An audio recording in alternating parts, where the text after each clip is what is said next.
احتجاج کی حماس کی اپیل پر جماعت اسلامی نے غزہ ملین مارچ کا انعقاد کیا۔ شارع فیصل کراچی پر ہونے والے ملین مارچ میں بڑی تعداد میں مرد و خواتین، بچے، نوجوان اور بزرگ شریک ہوئے، جنہوں نے فلسطینیوں سے بھرپور یکجہتی کا اظہار اور اسرائیل کی سخت الفاظ میں مذمت کی۔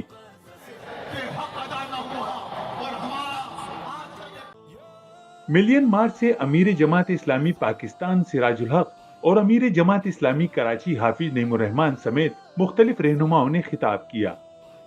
سراج الحق نے اپنے ٹیلی فونی خطاب میں کہا کہ جب امریکہ اور یورپ اسرائیل کا ساتھ دے سکتے ہیں تو عالم اسلام کے حکمران فلسطینی مسلمانوں کا ساتھ دینے اور قبلہ اول کے تحفظ کے لیے پیش قدمی کیوں نہیں کرتے؟ افسوس ہے کہ 2 ارب مسلمانوں کے حکمرانوں نے 74 لاکھ افواج کے باوجود فلسطینی مسلمانوں کے لیے کچھ نہیں کیا۔ کفر اس وقت اسرائیل کے پش پر کڑی ہے، لیکن ہمارے مسلمان حکمران امریکی خوف، ڈر اور اس کے دباؤ کی وجہ سے مجرمانہ خاموشی انہوں نے اختیار کیا ہے۔ انہوں نے مطالبہ کیا کہ عوام بزدل اور کاسالیس حکمرانوں کو مسترد کر کے مسلمانوں کا دکھ درد رکھنے والے امانتدار اور جرت مند قیادت کا انتخاب کریں۔ اس موقع پر حافظ نعیم الرحمان کا کہنا تھا کہ ہم نے حماس مجاہدین اور اہل غزہ کو نہیں بلایا، انتخابی مہم میں بھی اہل غزہ اور فلسطین سے اظہار یکجہتی کر رہے ہیں۔ افسوس ہے قومی کہلانے والی جماعتوں اور حکمرانوں پر جو اقتدار کے حصول کے لیے بھی امریکہ کو دیکھ رہی ہیں۔